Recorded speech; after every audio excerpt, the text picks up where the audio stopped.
Sakyanan nga giingong usa sa mga getaway vehicle nga gigamit sa mga nanulis sa usa ka pawn shop sa Cagayan de Oro City na-recover na sa kapulisan. Leader o pipila ka mga miyembro sa mong criminal group na ilhan na sab sa otoridad. Ani ang report. Gikumpirma karon sa Cagayan de Oro City Police Office nga nagbunga na gayod ang ilang mga operasyon kalabot sa nahitabong pagpanulis sa usa ka pawn shop sa sentrong bahin sa syudad. Kainumduman nga gitulis sa mga armadong suspect ang usa ka pawn shop sa Kugon area sa Cagayan de Oro City sa miaging semana.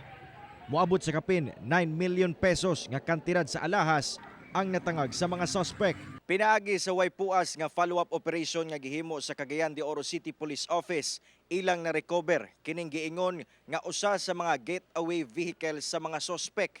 Gani, ang tag-iya sa mong sakyanan nakakustudiya na sab sa kapulisan o ginalantaw nga usa sa mga person of interest. Sa atong size up karon na cooperative man siya pero i-roll out na to ni everybody suspect labi na dunay mga partisipasyon sa pagpahigayon o modus operandi pag-execute sa ilang gihimong pagpanulis. Samtang pinaagi sab sa gipahugtang intelligence monitoring sa kapulisan, nailhan ang di moubos sa unom ka mga suspect, lakip ang ilang leader. Giklaro sab sa otoridad nga anaa sa kapin na 10 hangtod 12 ka mga suspect ang mihimo sa mong krimen. Migawasab nga planado gayod sa mga suspect ang pagtuli sa mong pawn shop. Kining ilang kontak diri sa atong dakbayan identified na po na napoy pangalan.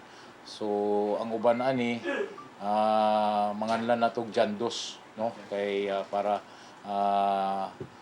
makuan lang ang description nga gihatag sa informanti o sa mga testigo. Karon, padayon ang evidence gathering nga ginahimo sa otoridad aron makaduso og kaso batok sa mga suspect ngadto sa piskalya. Padayon sab ang ilang pagsubay kuno sa mga posibleng gipangtaguan sa mga suspetsado. Nay mga innovation o enhancement ang atong police presence, atong police visibility, beef up ta ato lang hangyon atong mga kaigsunan nga doon na tayo mga security measures gipatuman. Kauban si Makoy Simpron sa kamera.